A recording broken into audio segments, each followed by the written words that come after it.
it's been quite a while since my last video. Being a school teacher tends to take up most of my time, but I've decided that I want to start getting back into things that make me happy, and I'm going to try and start up a 5 Leagues from the Borderland game.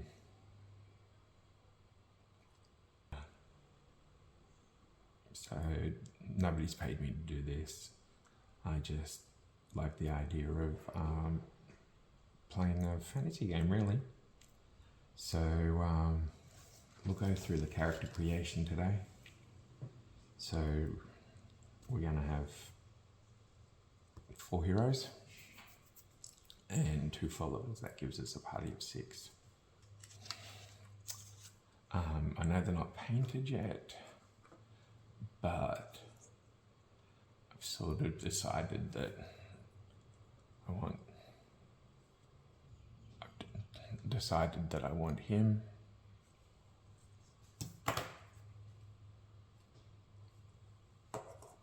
And I love gnolls. Gnolls are my favourite, so I want him also as part of my warband.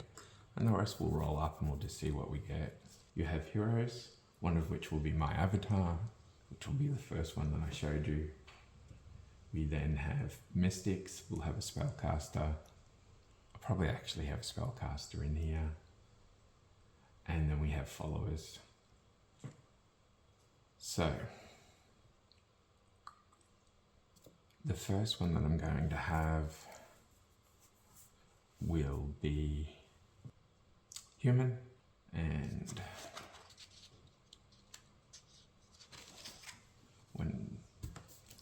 when we look,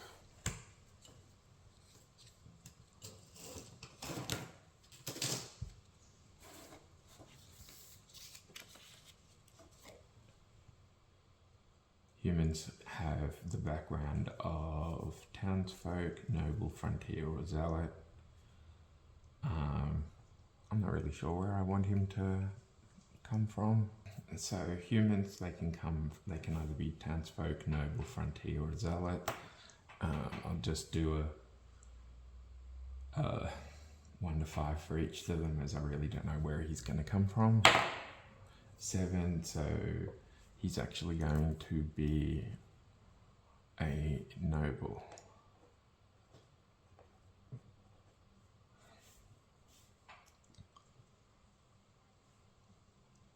Humans, their skill expertise is they get +1 to all speech tests.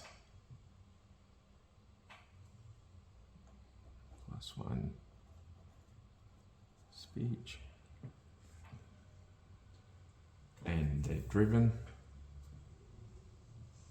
So that means he can have more than 1 point of will.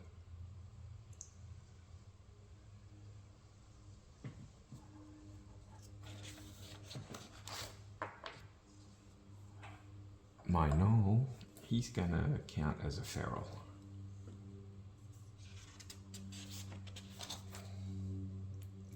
So when I go through the ferals,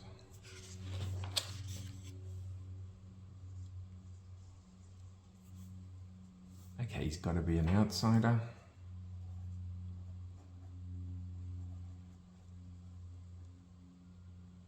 He gets +1 to all scouting tests.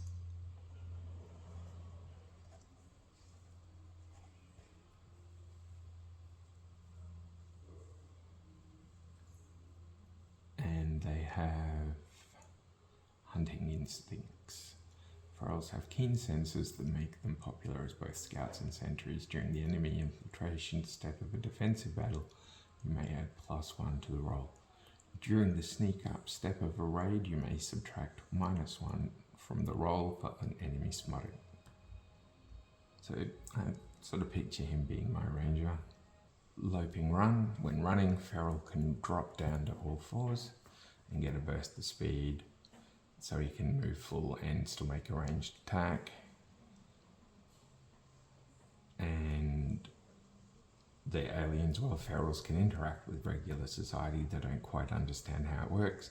When making a proficiency test, ferals receive only a +1 bonus from the leadership, speech and scholar skills. So finding out who the other 2 heroes and then the 2 followers are going to be.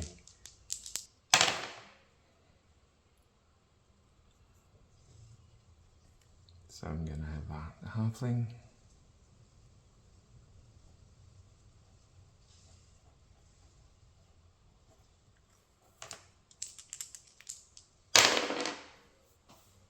Another human. And then my 2 followers, 91, another feral.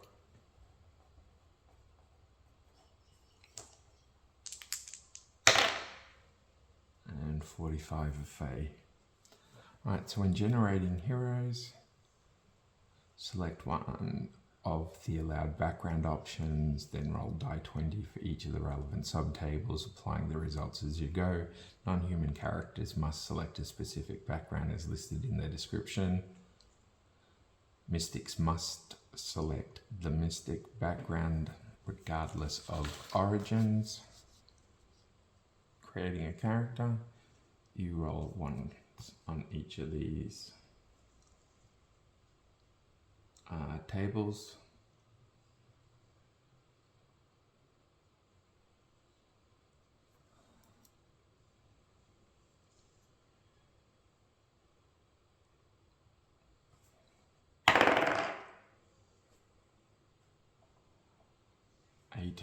He actually gets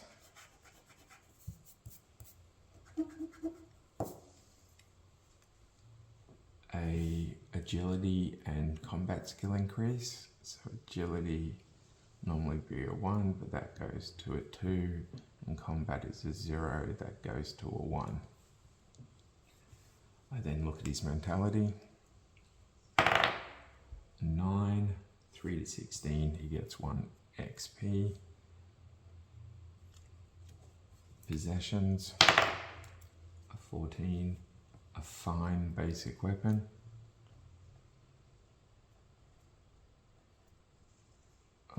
Oops, wrong character.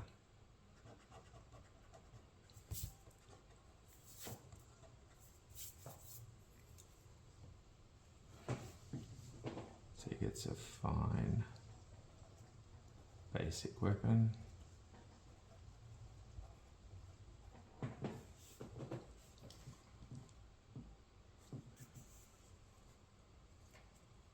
Training, a 5, he gets 1 skill.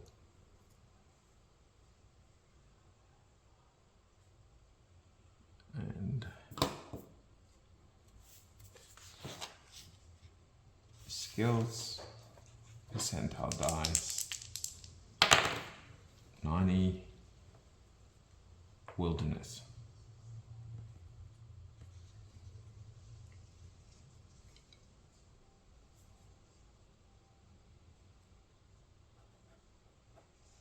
Wilderness.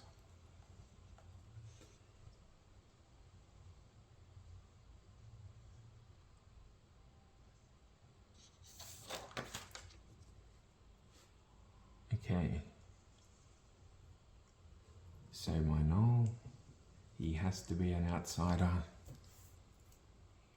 A 3, he has an agility increase.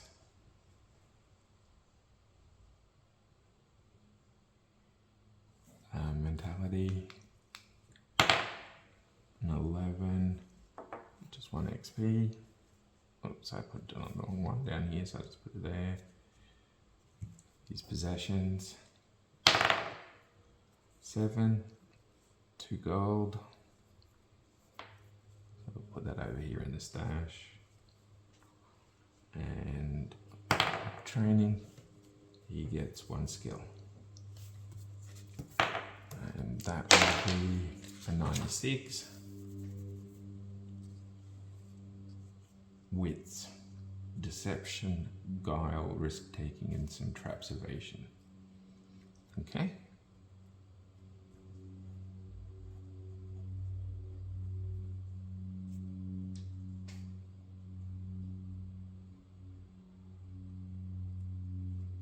obviously being an outsider, he's had to deceive a bit, so yeah. Alright, my halflings have to be part of the townsfolk.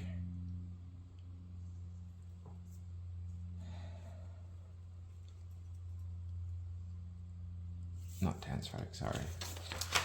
They've got to be a frontier.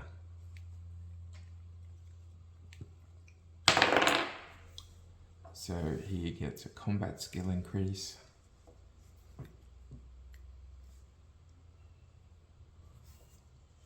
His mentality, 17 plus 1 luck. Yep,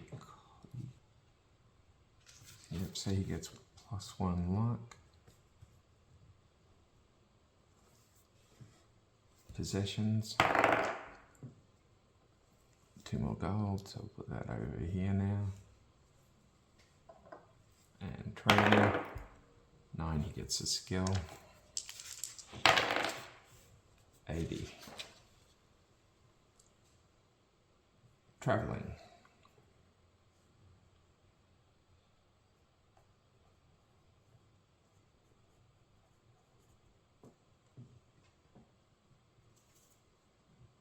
Okay, my human mystic.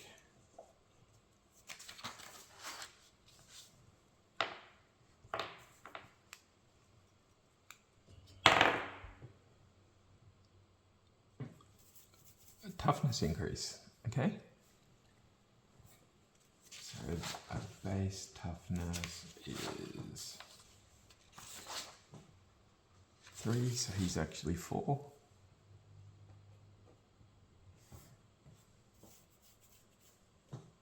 Okay. Mentality, 16, 1 XP.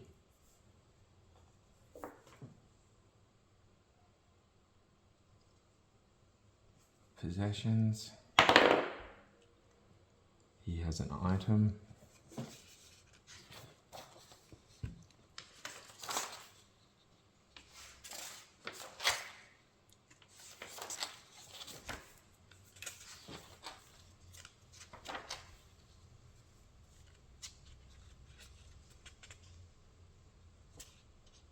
We'll work that out soon. And then he's training 5. Oh, alchemy. Oh, alchemy.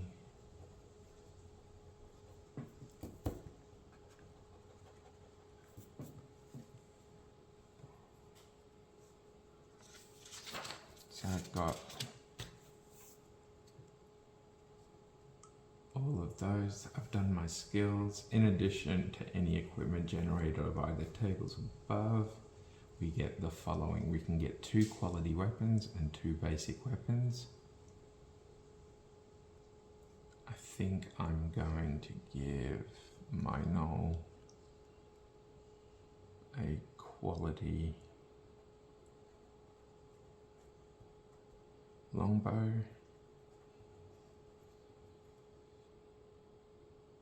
And okay, so no more than 2 can be marked with a can be given a ranged weapon, and a hero with a ranged weapon automatically receives a light weapon as well. My halfling, I might give myself a bastard sword.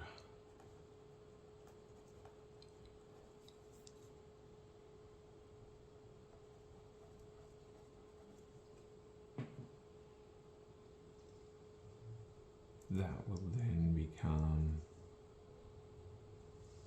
my 2 quality weapons, basic, sword for my wizard, a standard sword for my halfling, basic, let's put a little B there after them. Alright, I can have 2 suits, so then I get armor.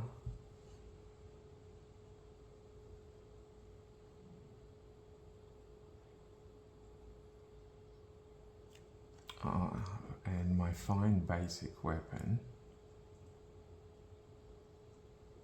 I think might be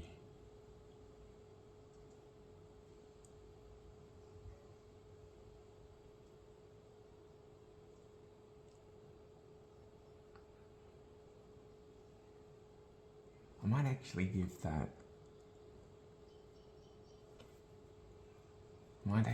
that to my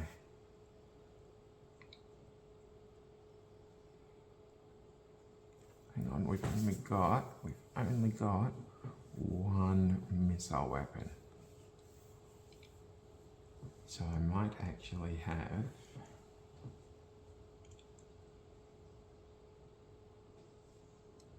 I can have a fine basic weapon.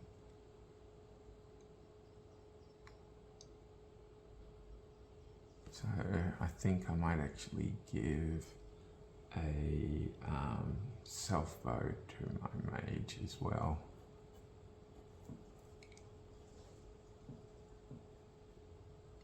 Fine quality.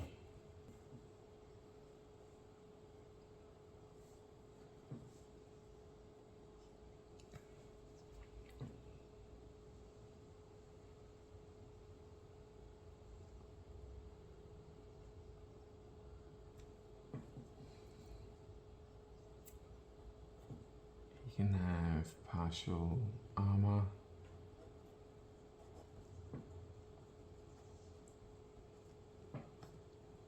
My halfling can have partial armor.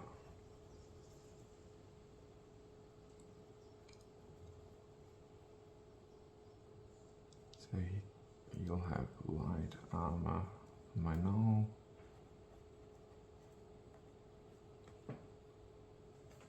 And my mage, he also can have light armor. Let's go to page 62 and have a look. So equipment, basic weapons. What's the difference? What's a bastard sword? A heavy sword suitable for use single or double-handed. This profile can be used for large war axes.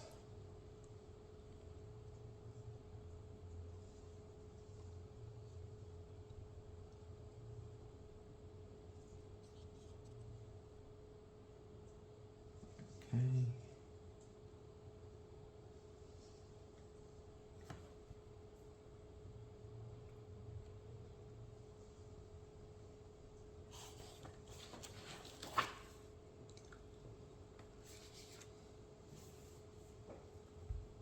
So partial, light, a helmet and a sword, helmet and a shield. Well, I think he might have a shield, which sort of fits his figure. My halfling can have a helmet.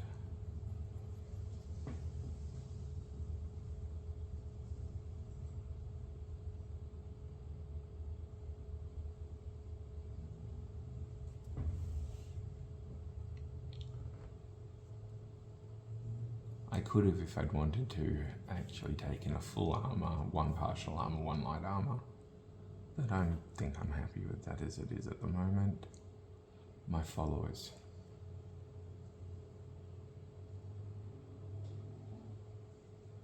Okay, followers have the same basic profile.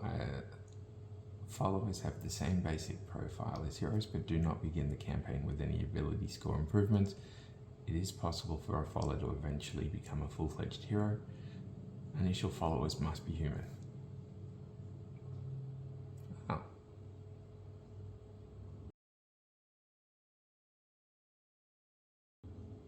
There we go. So, human and human.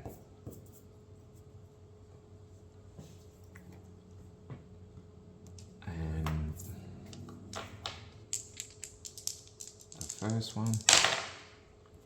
31. Former soldier.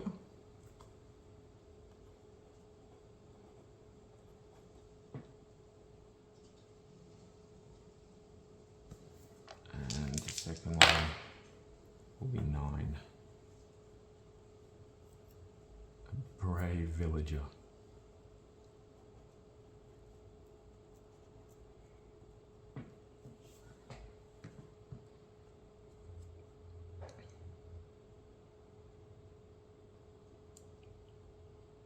Okay, each follower may be armed with either a standard weapon or a staff. If you do not have 2 ranged weapons equipped, one of them can have. Now I've got my 2 ranged weapons. So, standard weapon. Standard weapon.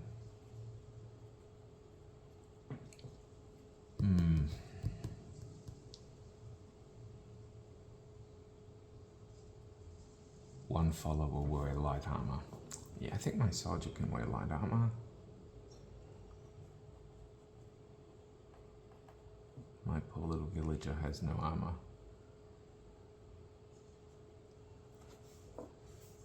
Alright, so we get 3 more gold. Oh, here it is, gold, right there. So we had 4, so that takes us to 7.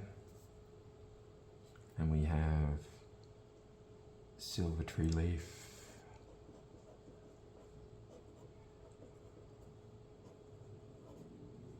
Times 2.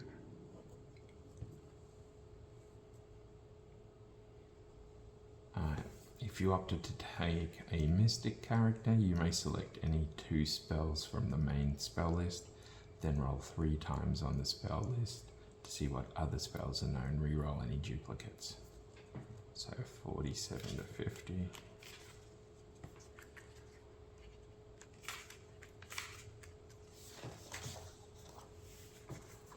Right, so I get to choose 2.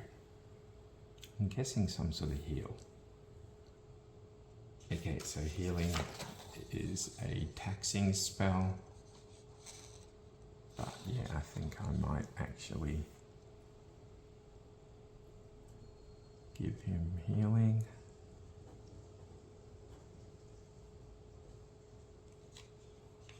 And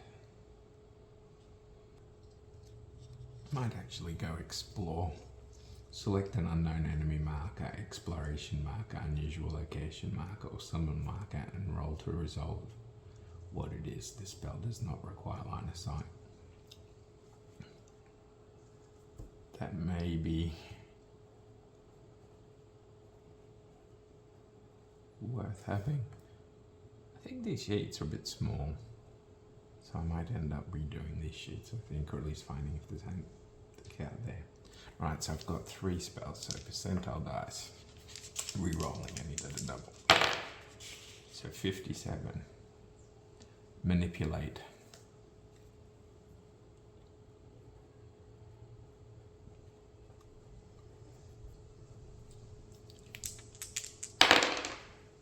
Two.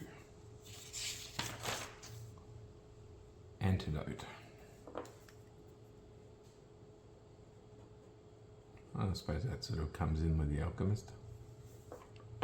And last spell, 48. Ah, heal. Okay, so reroll that. 100. Weaken.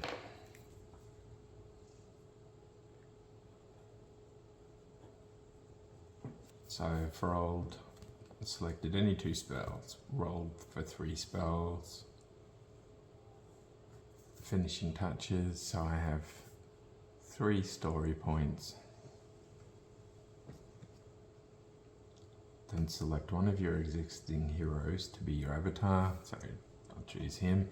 That avatar gains 1 point of will and luck. So 1 luck, 1 will.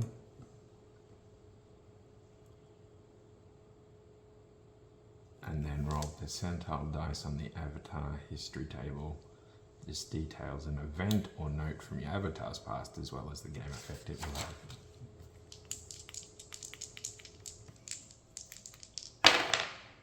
84. So you came across an old map, but you have still to decipher it. When creating the campaign map, add a delve to the campaign. It begins the game hidden. Okay, so here's a map. Hidden delve.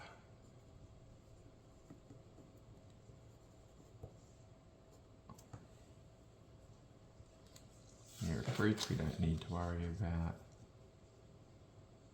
Let's go to the campaign.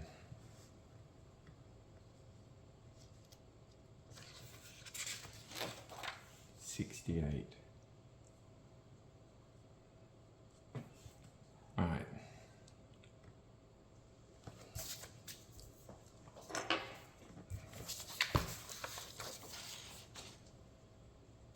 So we have a hidden delve.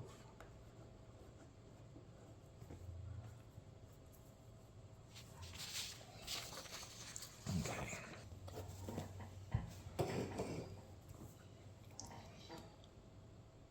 The next step is to determine the settlements and how large they are. Roll a die 100 and consult the settlement population table below. This will give you the number of settlements of each size hamlet, village or town. Okay, so percentile 12. I have 1, 1 and 1. 1 hamlet, 1 village, 1 town. Next, roll on settlement type table for each settlement, adjusting it. So -10 for a hamlet, +10 for a town. Okay.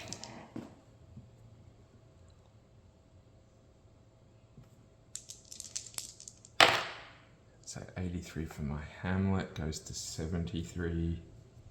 While some combinations may seem counterintuitive, let your imagination connect the dots. For example, a village may be a market town on market day. Right, so that actually was exactly what happened to me. So it is a market town.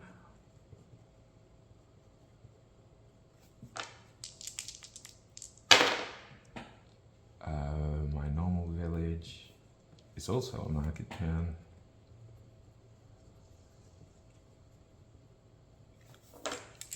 And +10 to my town. 90 goes to 100, trading hub.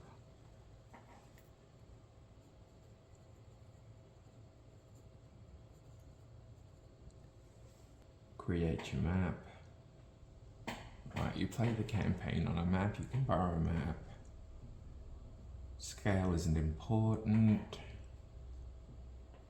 For now, mark each settlement on the map, placing them some distance apart, leaving plenty of empty space for wilderness. Then fill in 4 or 5 place names on the map, such as rivers, forests, mountains, and passes. Swamps. Okay, well, I actually have a story builder, world builder. So let's get those out.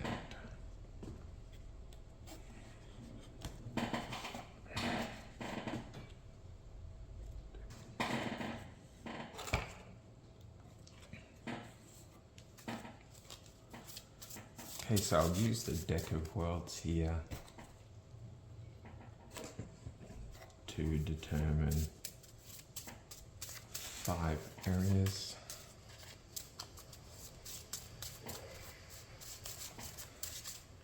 So my region.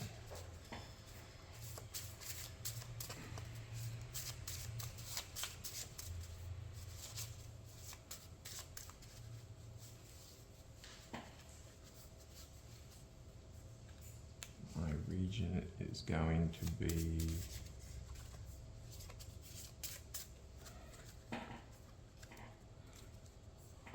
so I've just shuffled these up.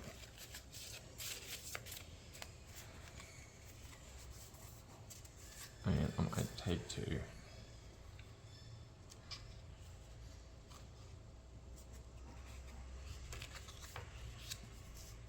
Forest and Barrens. So I think I might take, so my overall area is foresty.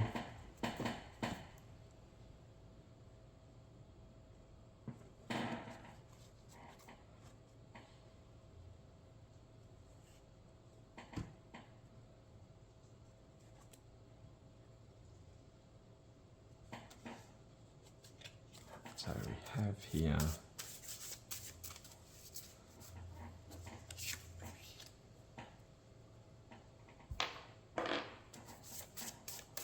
five. So I paid for the, I don't know, whenever the Kickstarter came out, the Deck of Worlds and the story engines, which I'll probably use for a lot of stuff in this. I only bought the PDF version, so the quality of my cards aren't as good as what they would be, but considering that I'm in Australia, the postage was going to make it so ridiculous, so these are better than nothing. So I'm going to have 5 landmarks that I'll...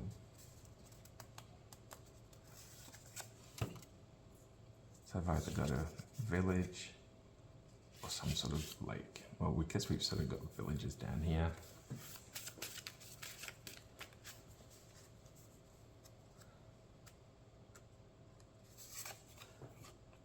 A quarry or a graveyard. Okay, let's go with a graveyard. That's a lot more interesting, I think, than...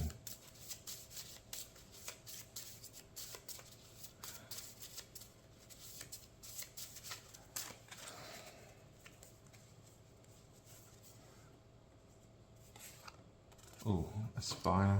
Again, getting rid of that village because we've already got that.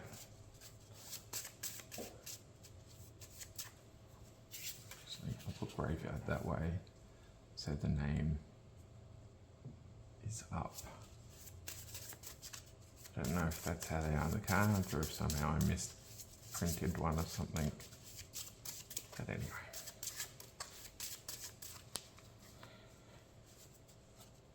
You have volcano. Oh, okay, so I'm guessing there's some sort of mountain range.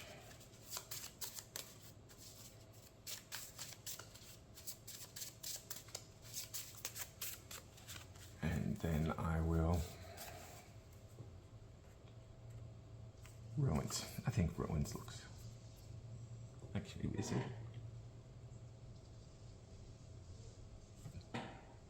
Okay, so we're on the coast.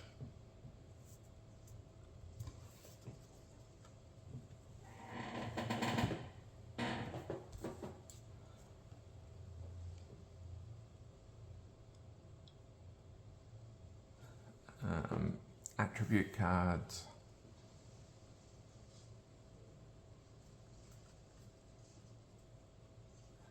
Let's find out what's actually...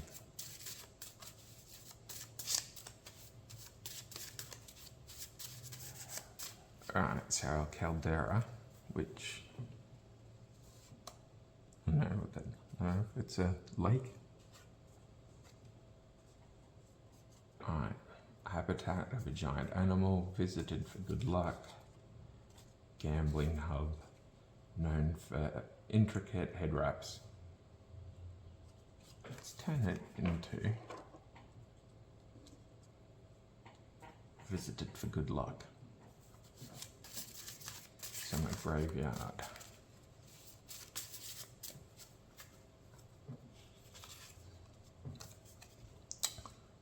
Known for rich soil, home for prized horse breed, multicultural, known for producing books. Yeah, I think that one's gonna work, so let's take another one.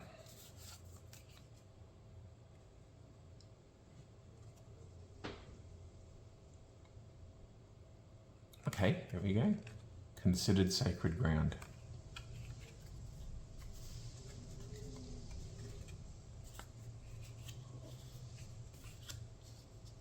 So we'll have it considered sacred ground, which obviously makes sense.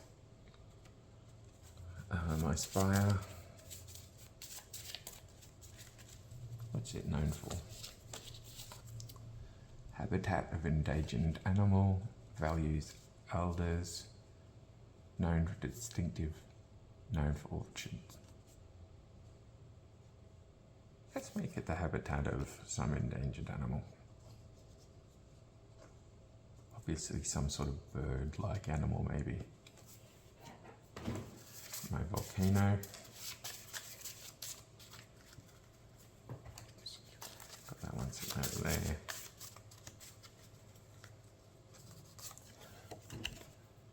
Known for auditory phenomenon, habitat of rare insect, elaborate etiquette system, forages.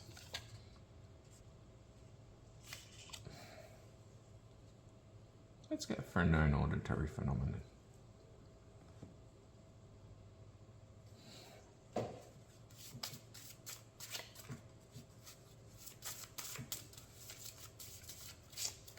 And my coastline. What is it with my coastline? Known for rare wildlife, known for vineyards, absent leader, decorated doorways.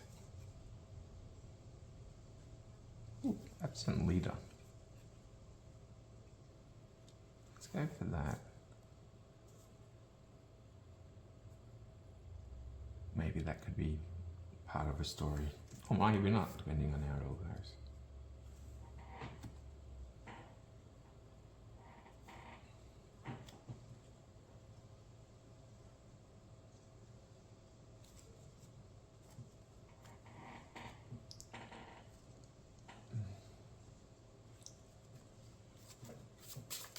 Alright, let's give them names. So my caldera.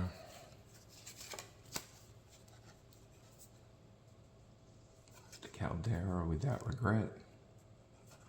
Of chimes. Of the sky. Red.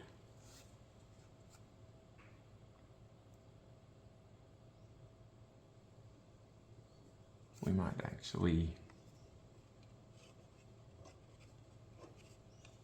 have it of the sky. Maybe the waters are so crystal clear.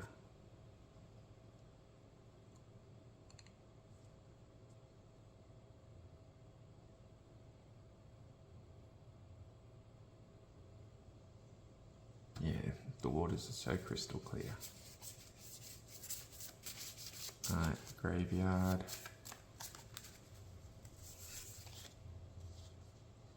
Isn't there of outcasts of birdlit, the lonely graveyard.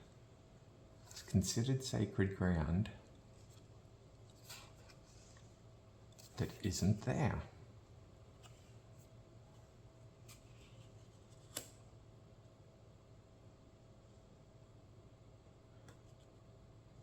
So it's there, but maybe not there. Okay.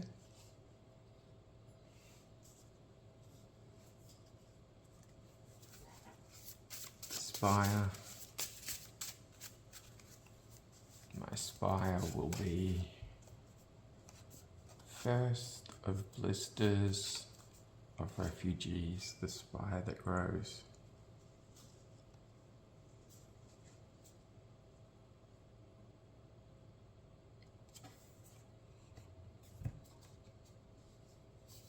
Okay, so it's a spire that has an endangered animal. Oops, that grows. Then my volcano.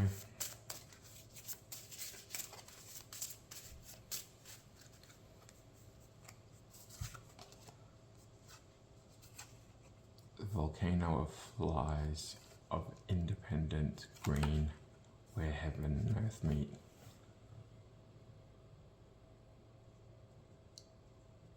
Okay, auditory phenomenon of flies. Maybe, just maybe, there's some sort of buzzing.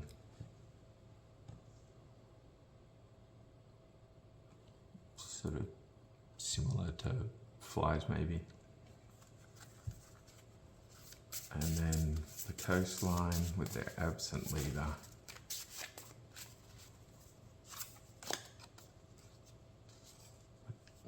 Shore of books, the shore of clay, miser's shore, shore that walks.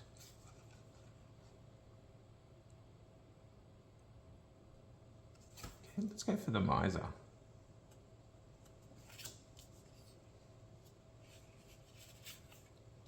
Let's turn that one that way.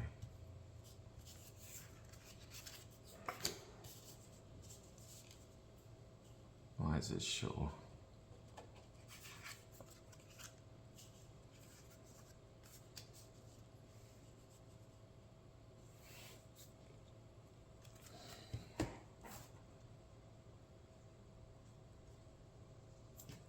And I don't know, just because I got the one last lot of cards, let's go.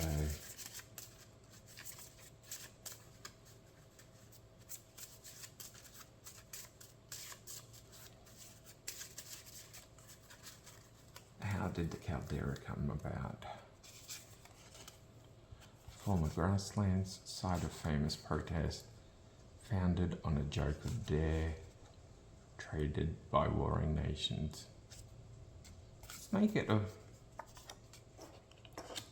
former grassland. Maybe some sort of, ooh, assuming it's a lake, we could say it was a former grassland, but it's close enough to the volcano that during an eruption a long time ago,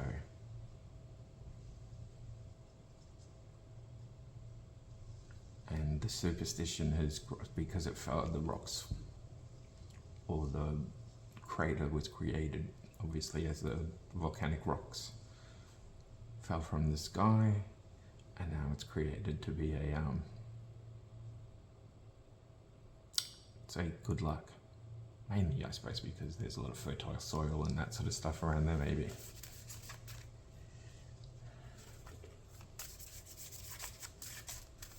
Silly peasants. Right, my graveyard. Shaped by colonialism, wonder of the ancient world, founded by performers. Name has unknown origins.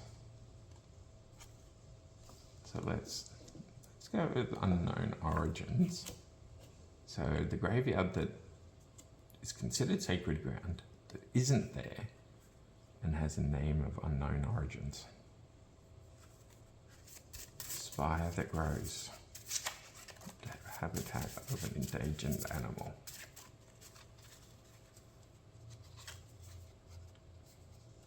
Shaped by mining activity, former home. Built with collaborative labour. Site of infamous dare.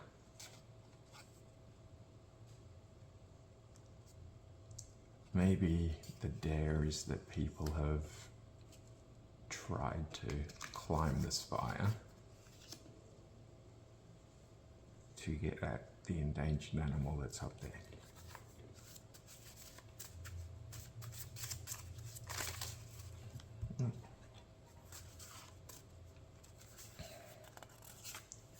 My volcano, site of famous scientific discovery, created to fulfill promise. Let's go throw a ring in there, hey?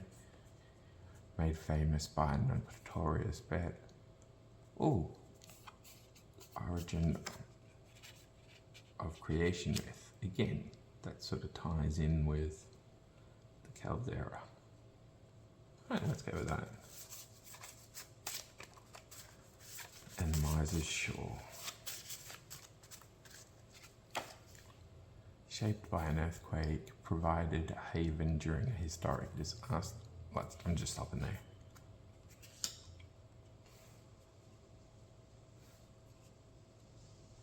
Provided haven during a historic disaster. So that are going to be my 5 notable areas. Right, so there's a lot of wilderness, a lot of locations. Hidden locations. I've got a delve that's hidden, unexplored locations. Marking your position. Right, moving around the map, maps in the battlefield. Determine threats. Each region is under attack from dangers. Seeking to overthrow and corrupt the land for their own ends. We refer to these as threats. The threats you select are the main foes of your campaign, and we'll do battle against these foes many times. One of the goals of the campaign is to eliminate these from the region, to make it safe for people to live and prosper there. There are two categories of threats, foes from in and foes without. Random die 100 rolls can be used to determine these if desired, but you are free to pick. Okay, look good. I had one in mind. So my feral null.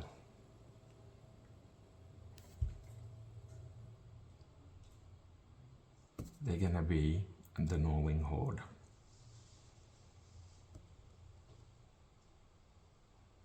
Choose this, so beast-like hordes that emerge from underground to reclaim the world. Choose this to fight animal people. So I'm gonna be fighting gnolls, I think. What have we got? Fight bandits of brigands. Oh, whispers from beyond. Choose this to fight undead and cultists. So we're going to have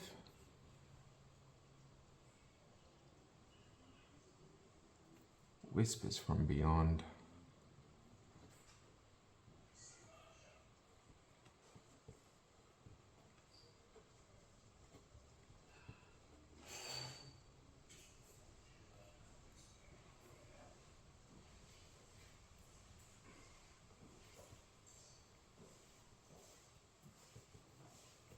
Gnawing hordes. Foes within, select two. Okay, well, I've got two. Foes without, there are threats that creep. Select one or roll. Dusklings, lizard folk, ghouls, and warcult. We've got. Let's go, I suppose. Fighting ghouls and war cultists. I don't really think that ghouls and war cultists don't go together in my mind. Demons and war cultists. Could be. Yeah, let's go to, I suppose, something different. Let's go for lizard folk. And if something takes my mind, I'll change it later. And the oldest kin.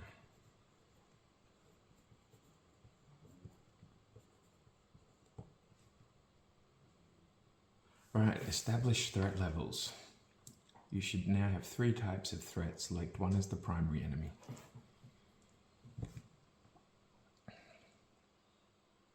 I think to do that, it's going to tie in with my no. You know what? I think I might change this slightly. I reckon I might actually make my null my avatar. Okay, so I'll jig around with the stats after, so it's not on here, but that's what I think I'll do.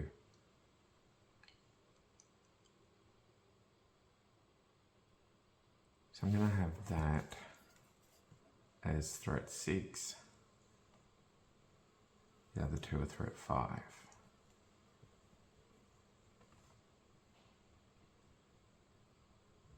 The aim of your campaign is to reduce all threats to threat 0.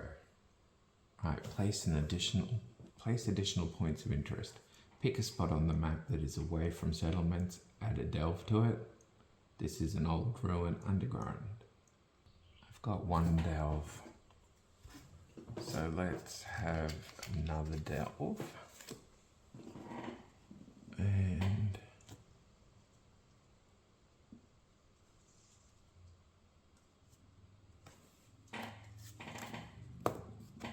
what sort of area is it going to be in, I think?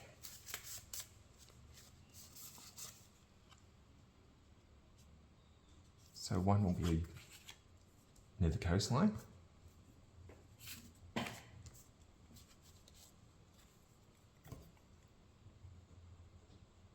Delve near coast. Pick a second spot and add an unexplored location, what it is. Right, so it's just unexplored.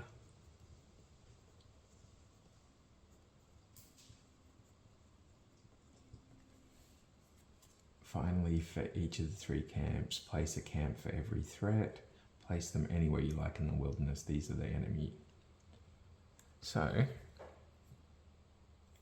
the camp will be, I think it makes sense for the undead to have a camp near the graveyard that isn't there anymore. Oh, I wonder. Some sort of necromancer or whatever has cast a spell that's actually made it disappear. Yeah.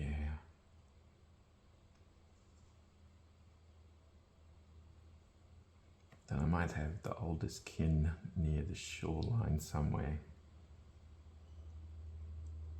And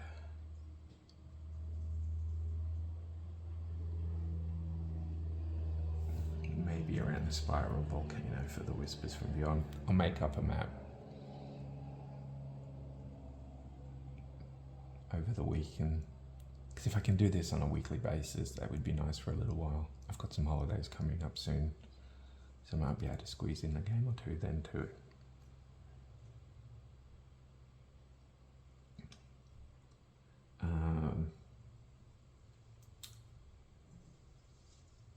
Then 8, select a start point.